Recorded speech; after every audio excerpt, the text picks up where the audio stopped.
মই বৰ্তমান উপস্থিত আছোঁ কৈলাজুলি মান্যশ্ৰী সংযোগী এখন দলঙত, যিখন দলঙৰ জৰাজীৰ্ণ অৱস্থাই এতিয়া কিন্তু কেইবাখনো ৰাইজৰ অহা যোৱা ক্ষেত্ৰত বিপদসংকুল যাত্ৰাত বুলি ক'ব লাগিব। বিপদসংকুলভাৱে তেখেতসকলে অহা যোৱা কৰা দেখিবলৈ পোৱা গৈছে। মোৰ কেমেৰা পাৰ্চনে দেখুৱাইছে এইখন হৈছে মান্যশ্ৰী নৈৰ যি দলং, সেই দলংখনৰ যোৱাটো বাৰিষাত এই দলংখনৰ এটা অংশ এনেদৰে খহাই লৈ গৈছিল আৰু খহাই নিয়াৰ পিছত স্থানীয় ৰাইজে ইয়াত এনেদৰে বাঁহৰ দলং বনাই তেখেতসকলে যাতায়াত কৰা দেখিবলৈ পোৱা গৈছে।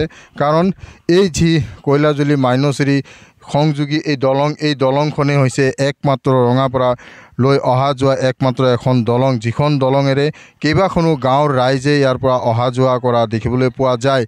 কাৰণ এই দলংখন যোৱাটো বাৰিষাত বানে যেতিয়া এই এটা অংশ উটুৱাই লৈ গৈছিল, উটুৱাই লৈ যোৱাৰ পিছতেই কিন্তু ৰাইজে এতিয়া এনেদৰে বাঁহৰ সাঁকো বনাই তেখেতসকলে এই দলঙেৰে পাৰ হ'বলগীয়া হৈছে, অহা যোৱা কৰিবলগীয়া হৈছে। কেৱল ৰাইজে নহয়, স্কুলীয়া ছাত্ৰ ছাত্ৰী কিন্তু অতি বিপদসংকুলভাৱে এই বাঁহৰ সাঁকোৰে তেখেতসকলে অহা যোৱা কৰিবলগীয়া হৈছে। কাৰণ যিকোনো সময়তে কিন্তু ইয়াত দুৰ্ঘটনা সংঘটিত হোৱাটো প্ৰায় নিশ্চিত হৈ পৰিছে।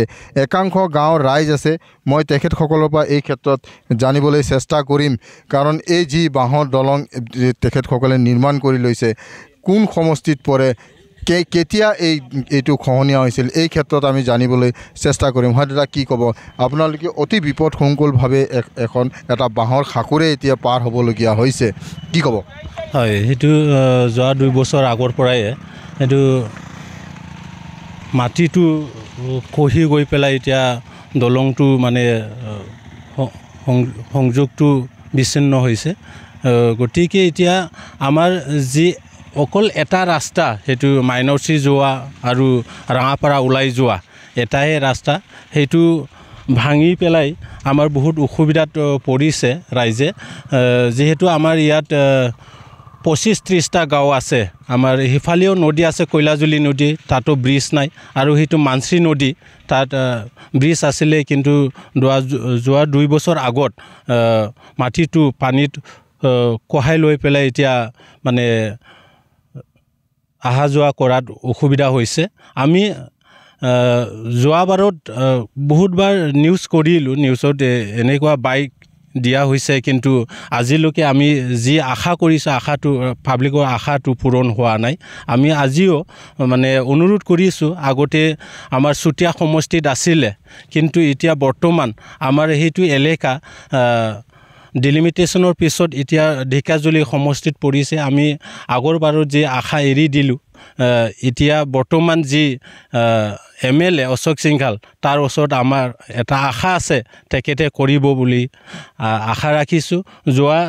যোৱা বছৰত তাতে মাটি পুতি দিছিলে, কিন্তু ছাইডত মানে বল্ডাৰ পিচিং নোহোৱাৰ কাৰণে আকৌ বানপানীত মানে খহি গৈ পেলাই আকৌ সেইটো ভাঙি গ'ল। এতিয়া ৰাইজে, আমাৰ সকলো গাঁৱৰ ৰাইজে বা আনি পেলাই সেইটো দলংটো বছৰত 4বাৰ 5বাৰ কৰি থাকিব লগা হৈছে। তাতে ল'ৰা ছোৱালী, ছাত্ৰ ছাত্ৰী বহুত অহা যোৱা হয়।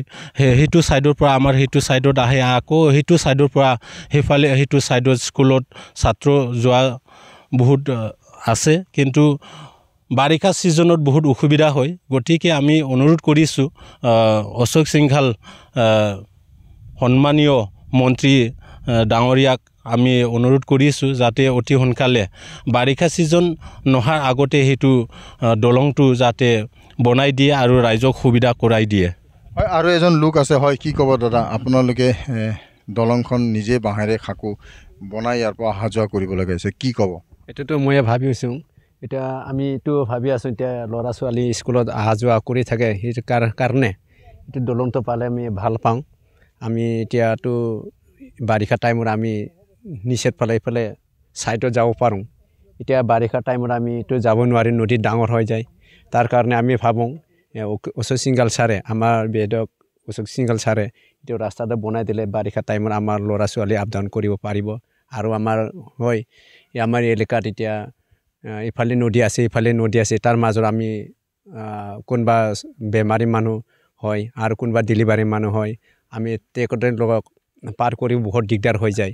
তাৰ কাৰণে আমি ভাবোঁ এইটো ৰাস্তাটো বনাই দিলে আমি শান্তি পাব আৰু সমাজবিলাক শান্তি পাব তাৰ কাৰণে আমি ভাবোঁ ছাৰে আমাৰ এই ৰাস্তাটো অলপ সোনকালে বনাই দিলে আমি ছাৰক ভাল পাম হয় সমষ্টি পুনৰ নিৰ্ধাৰণৰ পিছত চতিয়াৰ পৰা এই যিখন মানচিৰি দলং নৈ এই দলং নৈখন কিন্তু এতিয়া বৰ্তমান ঢেকীয়াজুলি সমষ্টিৰ অন্তৰ্গত এই যি মানচিৰি নৈ এই মানচিৰি নৈৰ কিন্তু এই দলংখনেৰে কিন্তু এতিয়াও কেইবাখনো গাঁৱৰ ৰাইজে অতি বিপদসংকুলভাৱে অহা যোৱা কৰিবলগীয়া হৈছে ঢেকীয়াজুলি সমষ্টিৰ বিধায়ক অশোক সিংঘালক অতি শীঘ্ৰেই এই যি মাইনচিৰি ওপৰত থকা দলঙৰ যি অংশ ভঙা অংশ সেই ভঙা অংশ অতি শীঘ্ৰেই নিৰ্মাণ কৰি যাতায়াতৰ সুবিধা কৰি দিবলৈ মন্ত্ৰী অশোক সিংঘালক তেখেতসকলে অনুৰোধ জনাইছে কাৰণ বাৰিষাৰ পূৰ্বে যদি এই যি দলঙৰ অংশ এই অংশটো যদি তেখেতসকলে বনাই নিদিয়ে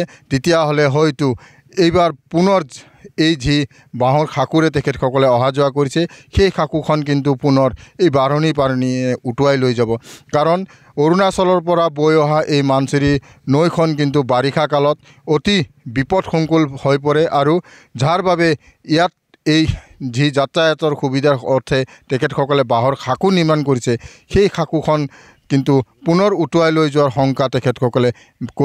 শংকা কৰিছে আৰু অশোক সিংঘাল ডাঙৰীয়াক অতি শীঘ্ৰেই এই বাঁহৰ দলঙৰ ঠাইত তেখেতসকলে এই যি নৈৰ পাৰৰ যি ভগ্ন অংশ সেই ভগ্ন অংশ পুনৰ নিৰ্মাণ কৰাৰ দাবী জনাইছে আপুনি বিচৰা বাতৰি পাব কেৱল নিউজ 18 এপত নিউজ 18 এপ ডাউনলোড কৰিবলৈ স্ক্যান কৰক এই QR কোড গুগল প্লে ষ্টৰতো পাব এই নিউজ 18 এপ